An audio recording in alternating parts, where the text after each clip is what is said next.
ஒட்டாமல் கொள்ளாமல் எவ்வளோ நல்லா இருக்குன்னு பாருங்கள். இருக்கும் நம்ம எடுத்து இங்கே பாருங்கள், பிச்சம்னாலுமே நல்லா எவ்வளோ சாஃப்டாக இருக்குன்னு பாருங்கள். நம்ம இதுக்கு சட்னி, இந்த கார சட்னி அரைச்சிருக்கோம். கார சட்னி தொட்டு சாப்பிட்டு பார்த்தோம்னா டேஸ்ட் ரொம்ப நல்லா இருக்கும். Hello friends, welcome to Sasthiya kitchen. நம்ம கிச்சனில் மாப்பிள்ளை சம்பா அரிசியில் இட்லி எப்படி செய்யலாங்கிறத பார்க்கலாம். இந்த மாப்பிள்ளை சம்பா அரிசி வந்து நார்ச்சத்து, இரும்பு சத்து ரொம்ப அதிகமாக இருக்குது. குறிப்பாக வந்து சுகர் பேஷண்ட்டாக இருக்கிறவங்க வாரத்துக்கு ஒரு முறை செஞ்சு சாப்பிட்டோம்னா உடம்புக்கு ரொம்ப ஆரோக்கியமாக இருக்கும். கொஞ்சம் நல்லா பசி தாங்கக்கூடிய தன்மையும் இந்த மாப்பிள்ளை சம்பா அரிசிக்கு இருக்குது. இதுக்கு வந்து நம்ம வந்து எந்த கப்பு எடுக்கிறோமோ, இதில் வந்து ஒரு கப்பு எடுத்தோம்னா அதே அளவுக்கு வந்து இட்லி அரிசி, குண்டரிசி எடுத்துக்கிறோம். நம்ம வந்து இதில் வந்து 2 டம்ளர் எடுத்தோம்னா 2 டம்ளர் மாப்பிள்ளை சம்பா அரிசி எடுத்தோம்னா 2 டம்ளர் இட்லி அரிசி, புழுங்கல் அரிசி, குண்டரிசி இதை எடுத்துக்கிடுவோம். உளுந்தம்பருப்பு வந்து 1 பங்குட்டு எடுத்துக்கிடுவோம், 1 கப்பு. வெந்தயம் 1 ஸ்பூன் எடுத்துக்கிடுவோம். இதை நல்லா கழுவி ஒரு 5 மணி நேரம் ஊற வைக்கலாம். வந்து இந்த சிவப்பு அரிசியும் இட்லி அரிசியும் நம்ம ஊற வச்சுருவோம். உளுந்தும் வெந்தயமும் சேர்த்து ஊற வச்சுட்டு ஒரு 5 மணி நேரம் ஊற வைக்கலாம். ஊற வச்சதுக்கப்புறம் நம்ம மாவை அரைக்கலாம். அரிசி தனியாக, உளுந்து தனியாக நம்ம இந்த மாதிரி நல்லா கழுவி ஊற வச்சுருவோம். ஒரு 5 மணி நேரம் ஊறட்டும். ஊறினதுக்கப்புறம் நம்ம கிரைண்டரில் போட்டு அரைச்சிருவோம். அரைச்சி எடுத்து நம்ம இட்லியாக செய்யலாம். டேஸ்ட் ரொம்ப நல்லாயிருக்கும். ரொம்ப சாஃப்டாக இருக்கும். பிசு பிசுப்பு இல்லாமல் ரொம்ப நல்லாயிருக்கும்.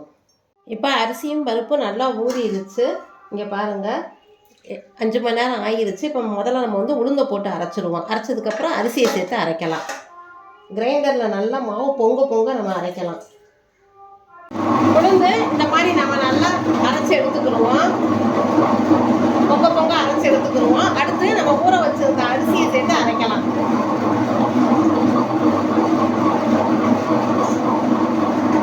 அரிசி பாருங்க நல்லா ஊறிடுச்சு.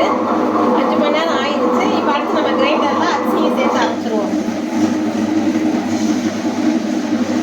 இப்போ அரிசி நல்லா அரைச்சிருச்சு. உப்பு, இந்த மாவுக்கு தேவையான உப்பு சேர்த்து நம்ம அப்படியே தோண்டி எடுத்து கரைச்சி வச்சிடலாம். கொஞ்சம் பிறுபிறுன்னு அரைச்சாவே போதும். மாவு இந்த மாதிரி நம்ம நல்லா கரைச்சி வச்சுருவோம். ஒரு 8 மணி நேரம் புளிக்கட்டும். புளிச்சதுக்கப்புறம் நம்ம இட்லியாக ஊற்றலாம். நம்ம மாப்பிள்ளை சம்பா அந்த இட்லிக்கு ஒரு சட்னி ரெடி பண்ணிடலாம். கார சட்னி. அதுக்கு வந்து கடலைப்பருப்பு எடுத்துக்கிறோம். கடலைப்பருப்பு ஒரு 2 ஸ்பூன் எடுத்துக்கிறோம். உளுந்தம்பருப்பு 1 ஸ்பூன் எடுத்துக்கிறோம். பச்சை மிளகா 3 மிளகா எடுத்துக்கிறோம். இல்லை நீங்கள் காஞ்ச மிளகா கூட எடுத்துக்கோங்க. வெங்காயம், பூண்டு, தேங்காய், தக்காளி பழம் எடுத்துருக்குறோம். இப்போ இதை நம்ம வதக்கி நம்ம சட்னியை அரைக்கலாம். இந்த சட்னி இட்லி, தோசை, சிறுதானியம் எல்லாத்துக்குமே நம்ம சாப்பிட்லாம். டேஸ்ட் ரொம்ப நல்லாயிருக்கும்.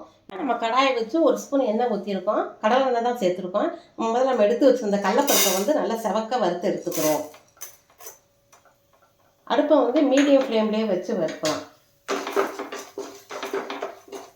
பாருங்கள், நல்லா கலர் மாறிடுச்சு. இப்போ நம்ம இதை எடுத்துட்டு இதுக்கு அடுத்து நம்ம எடுத்து வச்சுருந்து வெங்காயத்தையும் தக்காளியும் வறுக்கலாம்.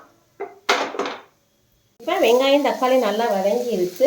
இப்போ இந்த சட்னிக்கு தேவையான அளவு பெருங்காயம் சேர்த்துக்கிடுவோம். பெருங்காயம், புளி, தேங்காய் துருவல் நம்ம ஏற்கனவே எடுத்து வச்சுருந்தோம்னா தேங்காய் துருவலையும் சேர்த்து நல்லா ஆறுனதுக்கப்புறம் மிக்சியில் அரைச்சோம்னா ஒரு சட்னி ரெடி ஆகிடும். இப்போ அடுப்பு ஆஃப் பண்ணிடுவோம். இப்போ நம்ம தாளிப்பு கொடுத்துட்டோம். கடலைப்பருப்பு சட்னி ரெடி ஆகிடுச்சு. டேஸ்ட்டு ரொம்ப நல்லாயிருக்கும். இப்போ 8 மணி நேரம் ஆயிடுச்சு. நம்ம ஓப்பன் பண்ணி பார்க்கலாம். பாருங்கள், மாவு நல்லா புளிச்சிருக்குது. பாருங்கள், நல்லா பொங்கி எழுந்திரிச்சிருக்கு. நம்ம அப்படியே இட்லி பாத்திரத்தில் வச்சு இட்லியாக ஊற்றி எடுக்கலாம். இட்லி, தோசை, ஆப்பம், பணியாரம் எல்லாத்துக்குமே ரொம்ப நல்லாயிருக்கும். இப்போ நம்ம இட்லி பாத்திரத்தில் தண்ணி ஊற்றி கொதிக்க வச்சுருக்குறோம். இப்போ நம்ம எடுத்து வச்சுருந்த மாவை அப்படியே இட்லியை ஊற்றி வேக வைக்கலாம். நம்ம சாதாரணமாக எப்போ இட்லி சுடுற மாதிரியே அதே மாதிரி இந்த இட்லியும் நம்ம செஞ்சிடலாம்.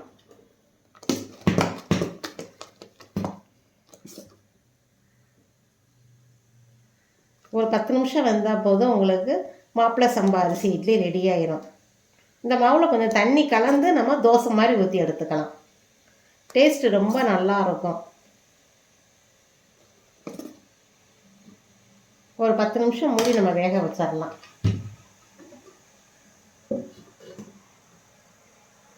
இப்போ 10 நிமிஷம் ஆயிடுச்சு.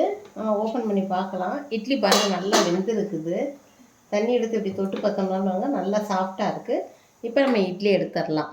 லேசாக தண்ணி தெளிச்சுட்டு அப்படி எடுக்கலாம். இட்லி பாருங்கள் எவ்வளோ சாஃப்டாக இருக்குதுன்னு பாருங்கள். டேஸ்ட்டு வந்து ரொம்ப நல்லாயிருக்கும். நம்ம எடுத்து இங்கே பாருங்கள், பிச்சம்னாலுமே நல்லா எவ்வளோ சாஃப்டாக இருக்குதுன்னு பாருங்கள். நம்ம இதுக்கு சட்னி, இந்த கார சட்னி அரைச்சிருக்கோம். கார சட்னி தொட்டு சாப்பிட்டு பார்த்தோம்னா டேஸ்ட்டு ரொம்ப நல்லாயிருக்கும். மாப்பிளை சம்பா அரிசியில் இட்லி இந்த மாதிரி செஞ்சு பாருங்கள். டேஸ்ட்டு ரொம்ப நல்லா இருக்கும். இங்கே பாருங்கள் எவ்வளோ சாஃப்டாக இருக்குதுன்னு பாருங்கள். நம்ம எடுத்து இந்த கார சட்னி தொட்டு சாப்பிட்டோம்னா டேஸ்ட்டு வந்து ரொம்ப நல்லா இருக்கும். வாரத்துக்கு ஒரு தடவை இந்த மாதிரி செஞ்சு பாருங்கள். உங்கள் கருத்துக்களை கமெண்ட் பாக்ஸில் தெரியப்படுத்துங்க. சஷ்டிகா இந்த வீடியோ பிடிச்சிருந்ததுன்னா உங்களுக்கு சஷ்டிகா கிச்சனுக்கு லைக் பண்ணுங்கள், ஷேர் பண்ணுங்கள், சப்ஸ்கிரைப் பண்ணுங்கள். ஓகே, பாய்.